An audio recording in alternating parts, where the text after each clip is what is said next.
Ça, je suis à 4 cafés. Ça... Avant les vidéos YouTube. Des Il y a risques. des échecs, il y a des risques, etc. Mais je préfère 1000 fois essayer et me foirer que pour le reste de toute ma vie me dire j'aurais pu essayer mais je l'ai pas fait. Continuer à regarder des interviews de mecs comme toi qui eux ont eu des couilles. Et du coup ton entourage il réagit comment? Alors mes potes, j'ai pas osé trop leur en parler au début. Tout le monde n'a pas. Je sais que tout le monde va pas réagir de la même manière. Hello tout le monde, c'est Yomi. Aujourd'hui on se retrouve pour une nouvelle vidéo. On va parler de e-commerce avec Edouard qui a une histoire super inspirante, qui a réussi à faire des chiffres assez incroyables. On va retracer ton parcours, mais avant tout ça, je te laisse te présenter rapidement, quel âge tu as, d'où tu viens, etc. Alors merci de m'inviter, je m'appelle Edouard, donc j'ai 29 ans. Je viens de Reims en France aujourd'hui, je vis à Dubaï et j'ai réussi à générer 2 500 000 € de chiffre d'affaires. Ok, incroyable, bravo. Partons depuis le début. Donc tu viens de Reims, comme tu l'as dit. Comment ça s'est passé quand tu étais plus jeune? Quand est-ce que tu as pour la première fois découvert que tu avais une envie d'entreprendre? Alors en fait, j'ai toujours eu cette envie. J'ai toujours voulu entreprendre, j'ai toujours voulu faire quelque chose. Avec un ami d'enfance, on en discutait, on dit ça en déconnant. Lui, je voyais qu'au début, il était plus chaud que moi même. Mais il en discutait, et on a grandi, on a chacun fait notre route. Et à chaque fois qu'on se voyait, on en reparlait. Et on parlait pas e-commerce, on parlait entrepreneuriat de manière générale. Et il y a 2-3 ans, 2-3 ans, j'ai décidé de tout quitter pour vraiment sauter le pas. Okay. Et aujourd'hui, j'ai réussi à faire tout ça. Ok, mais donc du coup, avant de faire ce saut, tu faisais quoi? Comment ça s'est passé un peu plus tôt dans ton enfance, ton parcours? Tu étais quelqu'un qui avait de la facilité à l'école. Pourquoi est-ce que tu as eu ce changement à 27 ans? Comment ça s'est passé jusqu'à là? Alors, j'ai eu la chance j'ai fait un bac plus 5. Je m'étais lancé, au début, je ne savais pas ce que je voulais faire du tout de ma vie. Ouais. J'ai commencé, je faisais de l'hôtellerie. Parce que quand on ne sait pas trop, je me suis dit là-dedans, il y aura toujours du travail, tu fais de l'hôtellerie, tu seras toujours… Il y aura toujours du travail pour toi. Donc j'ai commencé là-dedans et je me suis dit, mais en fait, avec 60 heures par semaine pour 1 000 €, je ne vais pas être heureux, c'est pas ce que je veux. Donc je me suis tourné vers le luxe. J'ai bossé dans des marques de luxe pendant un petit temps. J'ai réalisé qu'en fait, si tu voulais pouvoir te payer les marques de luxe, il fallait être de l'autre côté, que ce soit toi qui les achètes, pas l'inverse, pas être derrière. Et quand je l'ai réalisé, je me suis dit, ok, on va changer de cap. Je suis encore passé sur autre chose. J'ai fait du consulting. J'étais consultant en transformation digitale pendant 2 ans. C'était intéressant, mais plus le temps passait, plus je me disais, mais c'est pas ce que je veux faire. En fait, ça me rend pas heureux. Je travaillais pour quelqu'un. Je devais rendre des comptes à mes clients, à mes supérieurs. Et cette envie d'entreprendre, je l'avais toujours. Et je commençais à parler à un pote et je lui disais, mais ce serait pas fou que juste je puisse créer un site web, prendre des produits que je vais choper directement chez un fournisseur. Et puis, j'envoie direct à mes clients et moi, je prends juste une marge là-dessus. Et je savais pas qu'en fait, ça avait un nom qui était le dropshipping et qui maintenant, de manière plus générale, ça s'appelle du e-commerce, c'est la base du e-commerce. Et c'est comme ça que tout est né. Ouais. J'ai démarré du coup l'aventure du e-commerce en soi il y a maintenant 2 ans. J'ai dû prendre la formation vers février 2020. Ok, donc du coup, tu es consultant, tu dis que peut-être il y a moyen de faire de l'argent avec une méthode comme ça. Tu découvres le e-commerce, de quoi sur YouTube? Alors c'est ça, je bossais beaucoup en tant que consultant. Et le soir, il y a ça qui me trottait dans la tête. Et donc comme je te disais, j'avais cette idée et jusqu'au jour où je suis tombé sur une vidéo de toi qui parlait de e-commerce. Et je me suis dit, mais attends, mais c'est exactement ça, c'est ce que je veux faire, il y a un nom en fait. Et toi, tu avais une formation à dispo. Et du coup, j'ai pris la formation. Et je bossais toute la journée. Quand je rentrais, je bossais encore si j'avais des deadlines. Je continuais de travailler en tant que consultant. Et quand j'avais fini, je prenais ma casquette d'auto-entrepreneur et je faisais mes premiers sites, etc. Donc tu n'as pas quitté tout de suite? J'ai pas quitté tout de suite. En parallèle. J'ai fait des premiers tests. Et en fait, au moment où le confinement a éclaté, là tu te retrouves avec moi en tant que consultant, moins de travail aussi parce que les entreprises sont un peu plus frileuses à investir. Et du coup, j'avais un peu plus de temps pour moi. Et là, je me suis dit, mais est-ce que c'est pas ça qui te rend heureux finalement?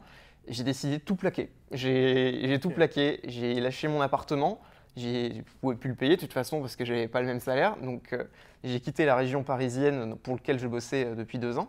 J'ai quitté mes potes c'est retour chez les parents. Ok. Et je me suis dit, bah, vas-y, focus à fond. Mets-toi à 200% là-dedans. Donc, j'ai pas revu mes potes depuis un moment. C'est quoi qui t'a donné le courage de prendre cette décision? Parce qu'il y a pas mal de gens, et moi le premier, même quand j'ai découvert qu'on pouvait faire du business, etc., je me disais, bon, j'ai une situation, voilà, j'ai cette trajectoire, je suis aux études, j'ai mon petit chemin. Jamais moi, en tout cas, j'aurais osé quitter alors que j'avais pas déjà quelque chose qui marchait à côté, quoi. Alors, il y a plusieurs choses. D'un côté, tu as cette envie qui te démange, c'est con, mais tu as ça et tu sais que c'est ça que tu veux faire au fond. Donc, quand tu vois que tu vas au boulot, pas avec la boule au ventre parce que ça se passait très bien, mais que c'est pas ce que tu as envie de faire et que tu le fais parce que faut bien manger, faut bien louer, faut bien avoir l'appartement, mais que ça te ronge. Au bout d'un moment, tu sautes le pas. Et puis, je voyais aussi ce qui était possible de faire dans le e-commerce. Je voyais que je pouvais faire mon salaire que je faisais en un an, je pouvais le faire en un mois.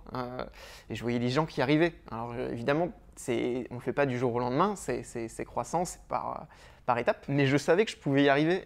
Et je me dis, je ne suis pas plus bête qu'un autre. S'il y en a qui peuvent y arriver, je peux le faire aussi. Du coup, tu prends le pas, tu vas chez tes parents. Je prends le pas, je vais chez mes parents. Alors j'avais commencé, comme je te disais, juste pendant que j'étais encore consultant, mais j'ai fait un premier shop. Évidemment, comme tous les premiers shops, il fait un flop.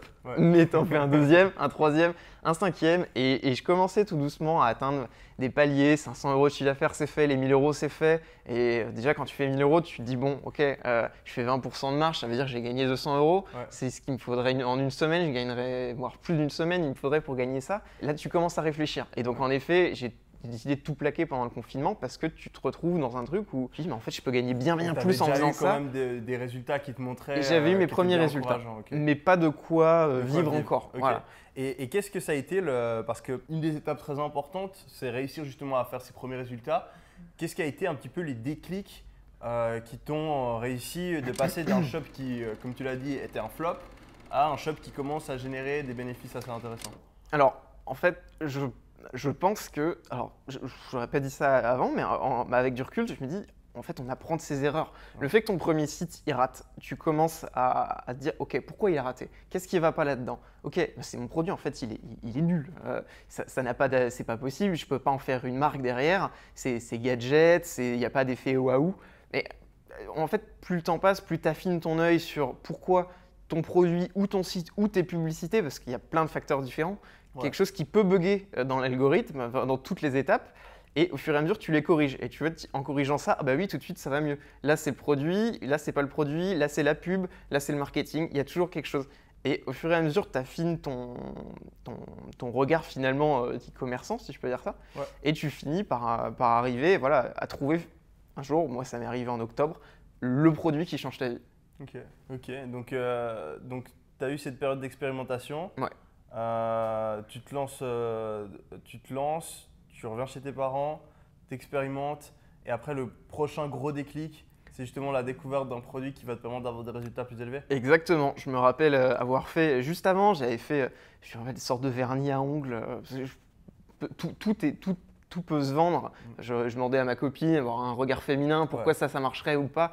Et voilà, et je voyais juste avant, j'avais fait des sortes de vernis à ongles, mais j'étais pas content de la qualité, donc voilà, je l'ai changé. Et je m'étais fait toute une liste de produits, j'en avais listé plein, j'ai passé des jours et des jours à faire de la recherche produit. Et je vois un produit où je me dis, mais ça, je l'ai vu nulle part. Ça, je ne l'ai pas vu, ça n'existe pas sur AliExpress, je ne le trouvais pas sur Alibaba. J'ai beaucoup fouillé, mais je me suis dit, ça, j'ai arrêté ma recherche produit, je savais que celui-là, il était bon. J'ai suivi mon instinct, je l'ai lancé. Premier jour, j'ai pas eu des résultats de dingue. Deuxième jour, tiens, c'est marrant, je suis à break-even. Puis on va laisser un troisième jour. Troisième jour, là ouais, clairement, j'ai fait 20% de marge.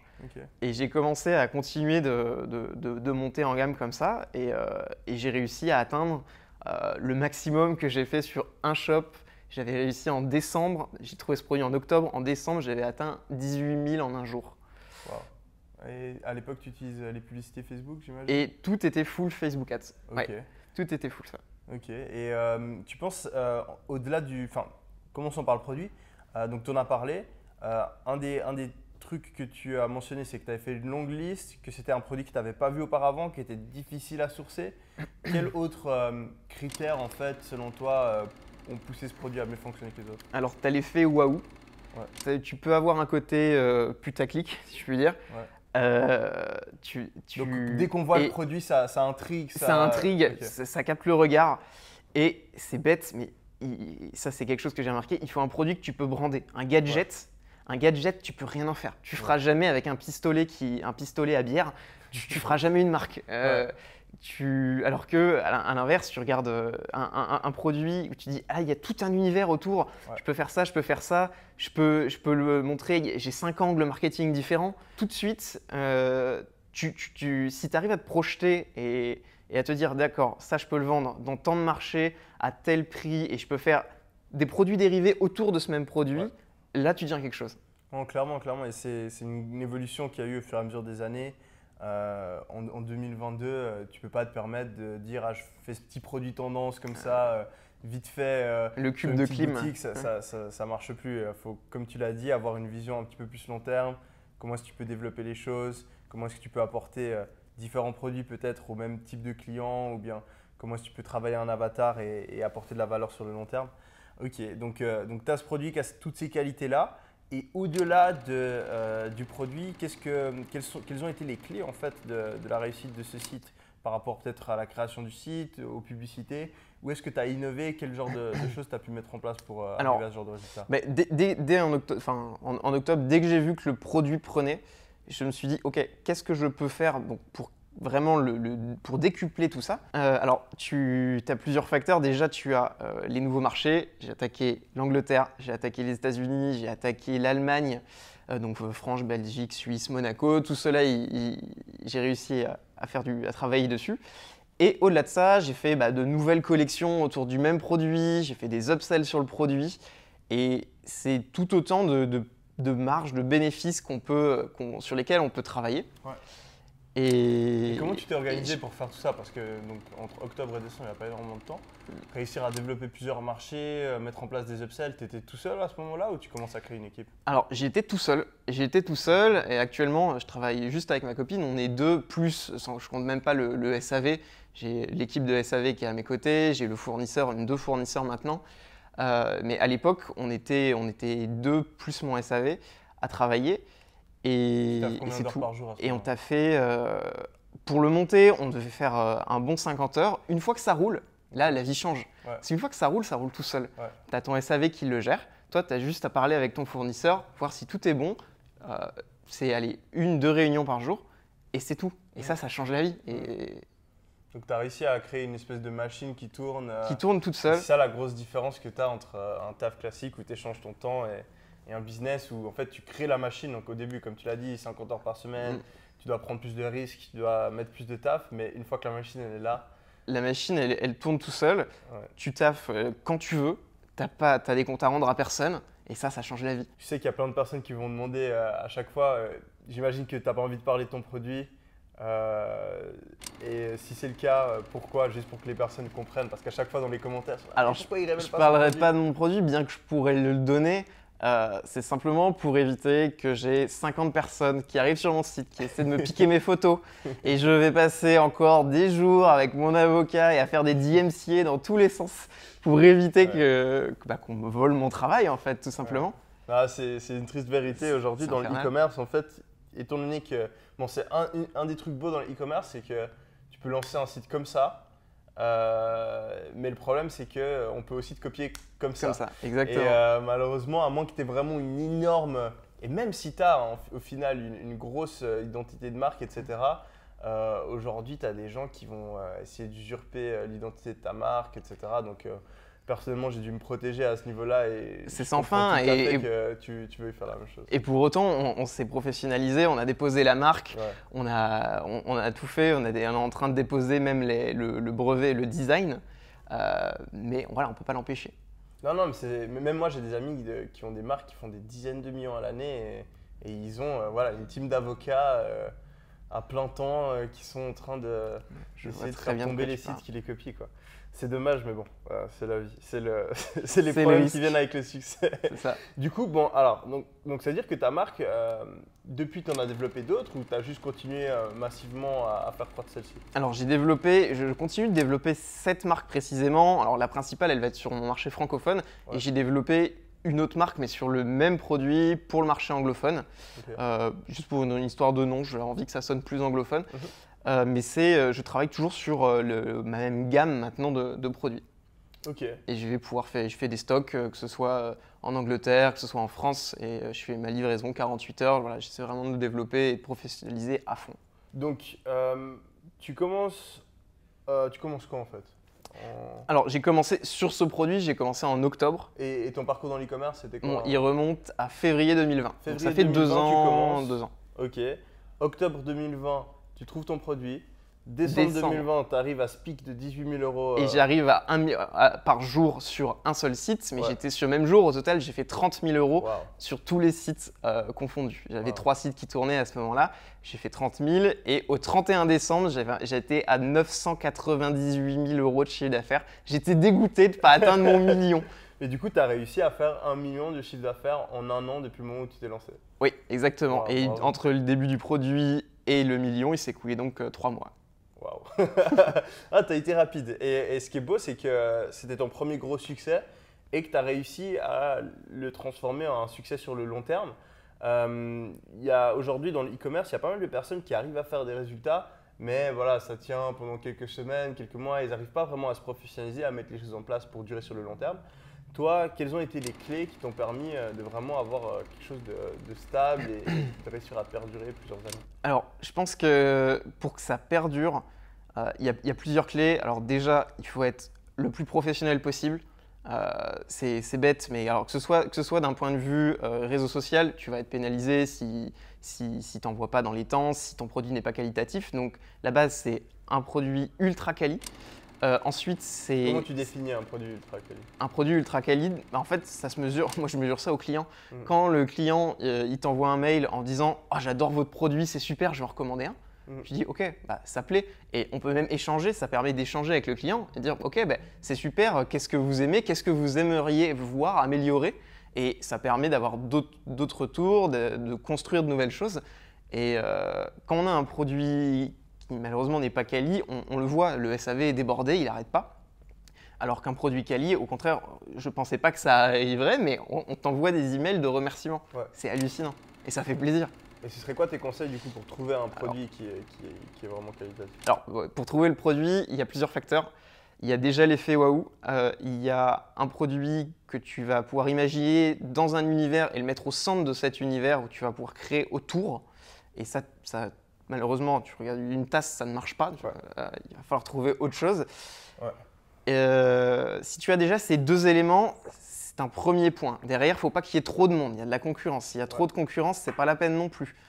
Ouais. Si tu es tout seul dessus et qu'en plus il est quali, que tu fais waouh quand tu le vois, j'ai envie de l'acheter, là déjà tu tiens quelque chose. Ensuite, tu le testes et tu vois les retours clients. Si tu vois déjà s'il se vend, si tu vois que tu arrives à le vendre, que tes pubs sont bonnes, que ton marketing est bon, que tu commences à faire des ventes, que tu as de très bons retours, là, ok, là c'est que tu tiens quelque chose. Et comment tu fais pour trouver ces produits? Alors, comment est-ce que tu as cherché? Alors, moi, j'ai cherché avec AdSpy à l'époque, gens qui est beaucoup AdSpy. Maintenant, je sais qu'il y a Minea aussi qui permet de le faire. C'est deux bons outils. Après ça, je faisais aussi, je volais, je faisais des faux achats sur des sites e-commerce pour avoir plein de pubs qui arrivaient sur mon flux Facebook. Ouais. Je regardais aussi sur Instagram, il y a les placements de produits aussi toute la journée, c'est facile d'en trouver. Donc, on pouvait vraiment se faire une liste de produits assez facilement finalement.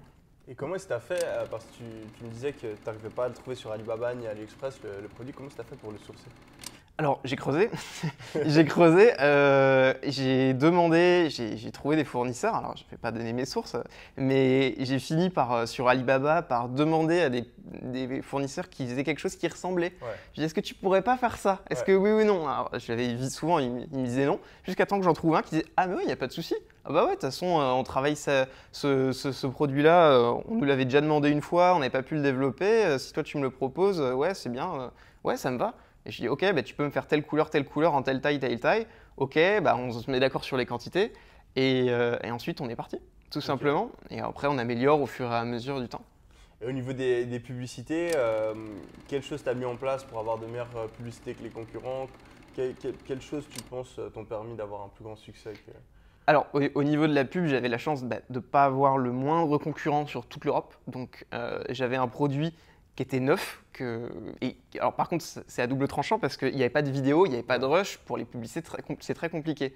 Donc, j'ai acheté toute ma gamme de produits. Je me la suis acheté à moi-même. Et j'ai commencé à faire, avec mon téléphone, à faire des vidéos sous tous les angles, sous toutes les coutures. Voilà, je l'ai mis en scène. Et j'ai commencé à faire une vidéo, deux vidéos, trois vidéos. Puis je testais mes vidéos uniquement sur Facebook. Et en suivant ta formation, j'avais appris qu'il fallait que les 3 premières secondes soient une belle accroche pour qu'elle ait capté l'attention. À partir de là, j'ai commencé, voilà, au bout de 4-5 vidéos de test, j'ai eu un 2%, 3% de taux de conversion. Et je me suis dit, ok, je tiens quelque chose. Ok. Et ensuite, donc, tu as géré les pubs de cette manière, tu as trouvé le produit de cette manière. Parlons un petit peu du site. Tu penses c'est quoi les clés pour avoir vraiment un site qui va bien convertir? Alors, je sais qu'il y a énormément de monde qui passe un temps fou à faire un site béton. Ouais. Sur leur premier site, ils y passent une semaine et demie. Ne faites pas ça. Ne faites pas ça. Moi, je fais ce que j'appelle des MVP, des minimum viable products. Je fais un site qui n'est pas béton, qui peut être largement amélioré, mais qui fait déjà le travail. Et ça me permet, en fait, sans passer trop de temps, d'avoir un site qui est fonctionnel, où je puisse tester un produit. Et ce que je recommande, du coup, c'est de mettre du texte avec une image ou un GIF, toujours des reviews, au moins une vingtaine, de télécharger des applications qui permettent de voir ce que font les clients sur le site web pour avoir un aperçu de ce qui cloche sur ton site. Et si tu as tout ça, ça te permet déjà en 48 heures de voir si ton produit tourne ou pas. Ok. Et ensuite, après, tu t'améliores. Comment est-ce que tu fais pour aller chercher les pourcentages de conversion supplémentaires? Ensuite, tu t'améliores. Donc déjà là, tu vois si ton produit a du potentiel. Si oui, là, ça veut dire que tu vas pouvoir travailler dessus. Donc là, en effet, tu vas commencer à avoir un site un peu plus propre, un peu plus travaillé. Donc tu peux peut-être changer de thème, faire des photos s'il le faut, si tu n'as pas pu les faire toi-même ou tu n'as pas trouvé de belles photos sur le même produit sur Internet. Tu peux engager quelqu'un si tu ne te sens pas de faire du copywriting toi-même. Il ne faut pas hésiter à déléguer non plus, je pense que ça aide beaucoup. Et une fois que tu commences à avoir un site qui est joli, tu le vois tout de suite sur ton taux d'ajout panier et du coup sur ton taux de conversion. Et du coup, côté après Facebook, tu vas pouvoir développer de nouveaux intérêts. Moi, je faisais que du Facebook Ads, mais je vais pouvoir développer comme ça. Je vais faire 10 nouveaux, 15 nouveaux intérêts sur une journée, je vais voir ce qu'ils donnent. Après 48-72 heures, je vais couper, je vais tester pas mal de stratégies différentes et je vais commencer à monter les budgets et voir si c'est réceptif du côté du site web. Et ça permet d'atteindre 1 000 euros, 2 000, 3 000, 10 000 euros. Et surtout, on ne se rend pas compte qu'en fait, il n'y a pas de limite. On peut atteindre des chiffres qui sont hallucinants avec les réseaux sociaux. Ouais, non, c'est clair. La publicité en ligne, c'est assez ouf quand tu as une offre qui est intéressante et que tu as réussi à trouver la clé. Ensuite, tu peux accélérer assez rapidement. C'est sans fin et c'est un bonheur. Et d'un point de vue plus personnel, toi, dans ta tête, il se passe quoi quand tu commences à faire plus que ce que tu gagnais en un an, en un jour? Tu te fais plaisir, tu voyages, tu fais tous les trucs que tu avais rêvé de faire? Ou est-ce que tu restes un petit peu plus conservateur et tu investis? Comment tu as réagi à ce succès? Alors, c'est compliqué au début, c'est bizarre. Parce que quand tu vois que tu fais ton salaire en un jour, tu te dis, mais je me rappelle, j'avais des sueurs froides quand je voyais à la fin de la journée, je voyais où j'en étais et le matin, je faisais les comptes de la veille et je faisais « Oh, mais c'est pas possible !» Je voyais, je faisais 6 000 euros de bénéfices en un jour. Et là, et tu commences à paniquer. Alors après, c'est dans une société, donc tu sais que cet argent, en fait, il n'est pas à toi, il est à la société. Tu dois payer de la TVA, des impôts, il y a pas mal de choses dessus, donc tout ne te revient pas. Mais en effet, ça change ta vie et moi, quand j'ai fermé la boîte pour justement venir m'installer ici à Dubaï, oui, clairement, je me suis fait plaisir. J'en ai profité. J'ai une règle, c'est de prendre 10%, on va dire 10% de mon bénéfice juste pour moi, pour m'amuser. Et le reste, je le garde pour… ça peut être pour un appartement, ça peut être pour réinvestir dans ma prochaine boîte, dans mes projets. Mais j'ai su en profiter, mais il faut rester… il faut savoir… faut pas le dépenser n'importe comment. Ouais. C'était quoi? Donne-nous un ou deux petits kiffs que. Bon, bah celle-là, je pense que celle-là, elle peut aider déjà. Chez Cartier, j'ai dû cramer quelques SMIC en quelques secondes. Et du coup, ton entourage, il réagit comment? Ta famille, tes potes, Alors, ta copine, qu'est-ce qu'ils en pensent? alors mes potes, j'ai pas osé trop leur en parler au début parce que bah, tout le monde n'a pas. Je sais que tout le monde va pas réagir de la même manière. Donc là-dessus, je leur disais juste que j'avais tout quitté et que maintenant je faisais du e-commerce et que ça avait changé ma vie. Je leur parle pas des montants. Par contre, mes parents, au début, ils me regardaient avec des gros yeux. Ils disaient, mais t'es sérieux, tu vas gagner ta vie en faisant ça? Ouais. Genre, quand je leur montrais le produit, ils me disaient, mais t'es sûr de toi là? Ouais, mais vraiment. Et même après 6 mois, ils me disaient, mais tu vends toujours ça? Bah oui, ouais, et vrai, et c'est toujours super lucratif. Ouais. Et je suis super content de faire ça. Il dit, mais tu vas pas faire ça toute ta vie? Bah en fait, je ferai ça le temps que ça se vend. Ouais. Et le jour où ça marche plus, bah, je ferai autre chose. C'est pas grave. Créer une marque, un site, c'est un plaisir pour moi. Je prends du plaisir à faire ça. Donc ça me dérange pas. Et ma copine, bah, du coup, elle m'a suivi parce qu'elle s'est dit, mais je vais pas, j'ai envie de faire pareil, quoi. Donc on s'est mis à deux à travailler dedans. Ok, et quand est-ce que tu as déménagé à Dubaï? Alors, bah, j'ai fait mon bilan du coup comptable en 2021. Ouais. Et quand j'ai vu ce que je devais, je me suis dit bon, bon, ça me fait réfléchir quand même. Ouais. Donc en mars, déjà en janvier, pour Noël, j'ai offert un billet pour Dubaï à ma copine. Ouais. Et je dis viens, on va visiter Dubaï. Et ça nous permettait de voir un peu comment était Dubaï, si on s'y sentirait bien ou pas, pourquoi. Et du coup, 2 mois après, on s'est installé. On est arrivé début mars sur Dubaï et là, ça fait 1 an, d'ici une semaine. Et qu'est-ce que tu en penses de Dubaï? Alors, Dubaï, c'est une ville qui est assez particulière parce que d'un côté, il fait très chaud, c'est pas toujours agréable, mais d'un autre côté, ici, on peut parler de ce qu'on veut, les gens, il n'y a aucun jugement, que ce soit sur l'argent, sur l'apparence, sur la religion, les gens sont super ouverts.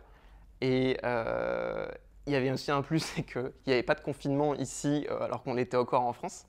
Donc c'est un petit paradis finalement. Aujourd'hui, si on prend voilà, tout ce que tu as réussi à générer dans le e-commerce, on arrive à quel montant?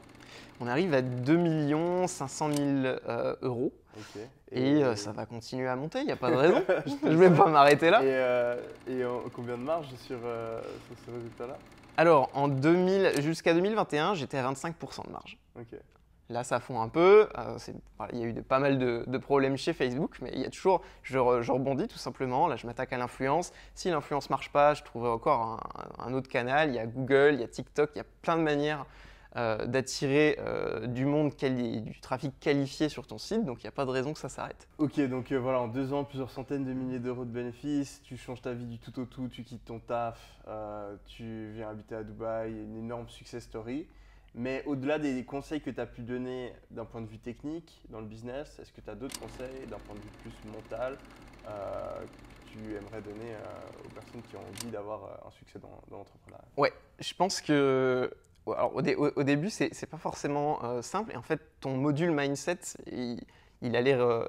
on se dit au début, mais pourquoi il a mis ça là? Mais en fait, je pense que c'est le plus important. Ouais. C'est le plus important. Il faut rester positif. On se prend un mur, on se prend 10 murs. C'est pas grave en fait, parce qu'on apprend à chaque fois de ça. Au début, quand je discute avec d'autres e-commerçants, ils me disent mais je comprends pas, j'ai fait un site, il marche pas. Je dis mais c'est ton premier site? Je fais oui. C'est normal, vas-y, c'est pas grave, passe au suivant. Essaie 10, 15, 20 produits, mais t'arrêtes pas. Je dis t'arrêtes pas. Tu as peut-être dépensé pas mal d'argent pour tester, mais en fait, ça se trouve, le prochain, il va changer ta vie, tu sais pas. Et il suffit que tu changes d'angle, marketing, et ça se trouve, ça peut prendre. Et d'ailleurs, ça c'est valable pour le e-commerce, c'est valable pour tout. Il ne faut pas hésiter, il ne faut jamais s'arrêter au premier mur, il faut continuer. On apprend de ses erreurs, vraiment. Et ça, je pense que… Et comment est-ce que tu fais? Est-ce que toi, ça devient naturellement, après un échec, de continuer? Ou qu'est-ce qui t'a permis justement d'avoir cette niaque et de en fait, j'ai l'impression que ça me permet d'avancer. En fait, s'il n'y a pas d'échec, c'est pas fun. Il y a pas de… En fait, il n'y a plus d'intérêt à être entrepreneur si tout roule tout le temps. Ouais. En fait, s'il n'y a pas de challenge, bah, il n'y a pas de fun. Pour moi, je le vois comme ça. Même tes premiers échecs au début, tu les as pris avec cet état d'esprit. En fait, mon postulat de départ, c'était je teste. Ouais. Et déjà, c'est-à-dire que je ne m'attends pas à faire 1 million d'euros en vendant des bols gyroscopiques. Enfin, C'était mon tout premier produit. Ouais. Je savais que ça allait pas prendre. Je voulais juste faire mes armes. Ouais. Et derrière, tu te dis, bon, bah voilà, là j'ai appris, ça je sais que c'est pas bien.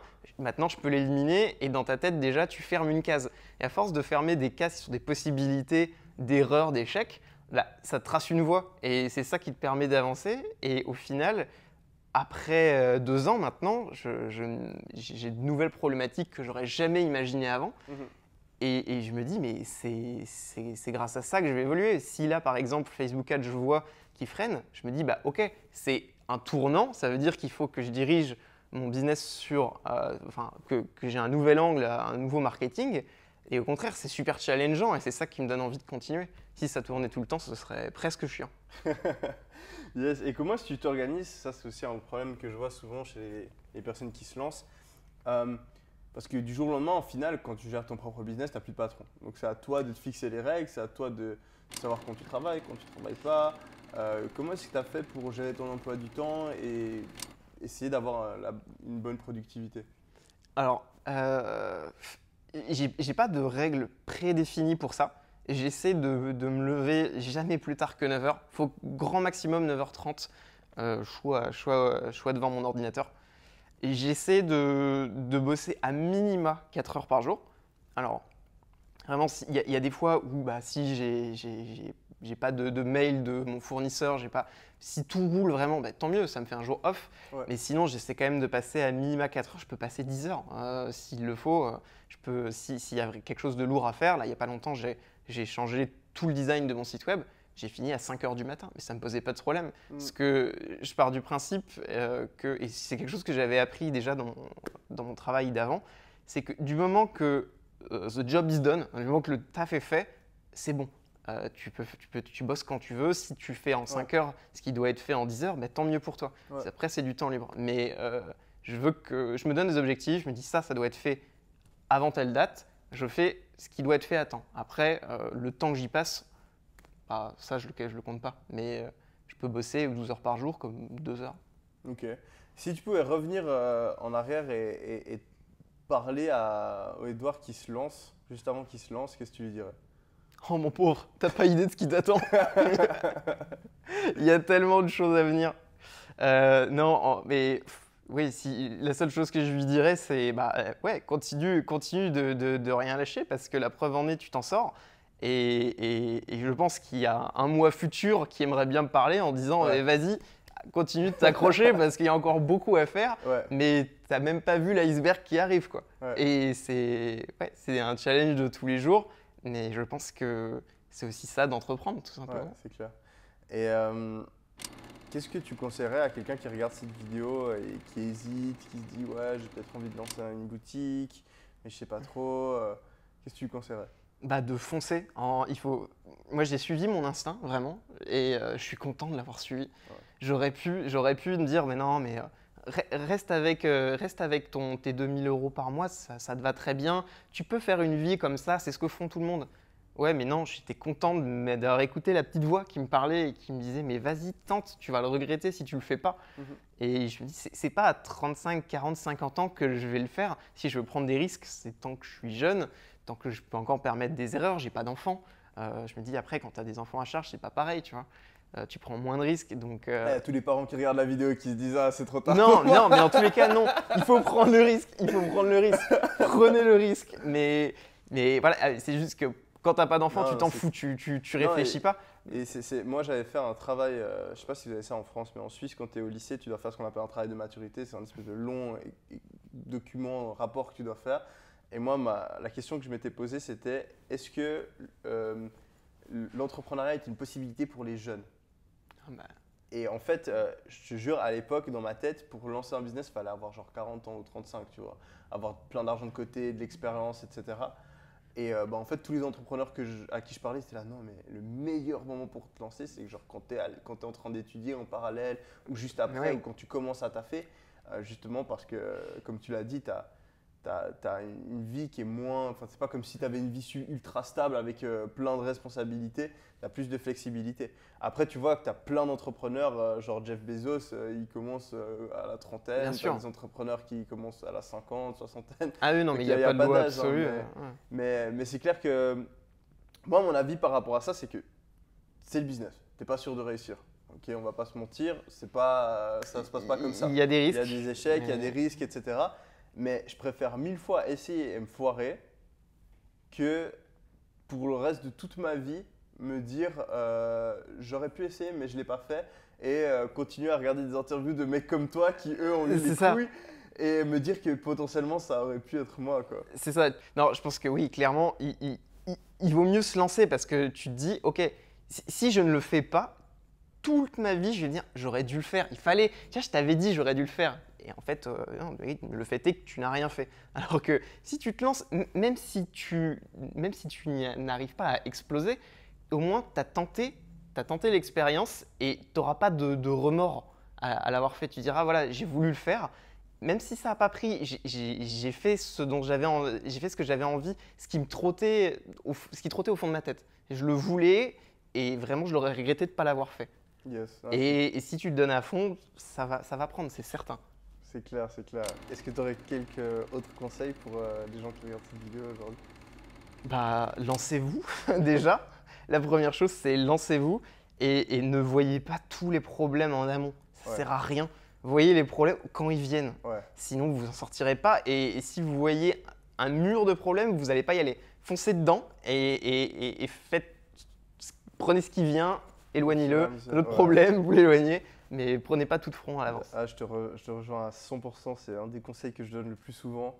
Et c'est vraiment un problème qu'on a avec notre cerveau. C'est quand on lance un business, en tout cas pas mal de personnes, le réflexe, c'est d'essayer de penser à tous les problèmes qu'il va y avoir. C'est exactement. Alors que c'est l'attitude la plus contre-productive que tu peux avoir. Et comme tu l'as dit, il faut résoudre le problème qui est en face. Ensuite, on a un autre qui va arriver, tu le résous et c'est comme ça que tu avances. Il faut vivre au jour le jour. Les problèmes que tu auras dans le futur, c'est inutile au possible, ça va te démotiver et tu verras que la plupart des problèmes que tu as imaginés ne vont jamais se présenter. Et les gens aujourd'hui, enfin beaucoup, j'ai l'impression, continuent de penser que pour avoir une entreprise, il faut avoir 100 000 euros d'avance et il faut forcément s'y connaître à fond. En fait, pas du tout. Grâce à l'ère du digital, ça fait bizarre de dire ça, mais l'ère du digital, tu peux te permettre de lancer avec rien. J'avais commencé, j'avais 2000 euros que j'avais économisé pendant un moment pour les mettre. Et je savais que ces 2000 euros, ils étaient destinés, et c'est rien. C'est beaucoup, mais en même temps, c'est rien. Et je savais qu'ils étaient destinés à tester une vie d'entrepreneur. Et bah, ces 2000 euros ont bien fructifié, je crois. C'est la question que tu peux te poser à un moment. Est-ce que les 2000 euros, tu préfères t'acheter 2 iPhones avec ou les réinvestir ou potentiellement les transformer en des centaines de milliers Enfin, dans une vie, dépenser 2000 euros pour tester une idée de business, je pense que c'est clairement une bonne idée. Une bonne idée. Yes. Faut faire la pub un petit peu quand même. Ouais. Est-ce que tu recommandes la formation? Ah bah à 1000%. À 1000%. Cette formation, je l'avais pris, je me rappelle, je finissais, il était 2h du matin. J'ai réveillé ma copine en pleine nuit pour prendre une douche froide. À cause de toi, qui insistait en disant prends-la cette douche froide. Et non, mais oui, clairement à 1000%, là, pour la partie mindset, pour toutes les infos sur les réseaux sociaux, pour arriver à les développer, il y a énormément à faire. Il y a tellement de réseaux sociaux différents. Donc, non, sur la formation, il y a plein de pépites et il y a tout le groupe qui va avec. Moi, sans les membres du groupe, j'en serais pas forcément là non plus. Ils m'ont beaucoup aidé. Donc, prenez-la, ça vaut son pesant d'or. Merci beaucoup. C'était un plaisir de t'interviewer. Bravo encore pour ce que tu as réussi à faire. Et je te souhaite vraiment le meilleur pour la suite. Merci. Allez, c'était Yomi Edouard. Ciao. Ah merde, je voulais la faire avec toi. Je t'ai raté. Un switch.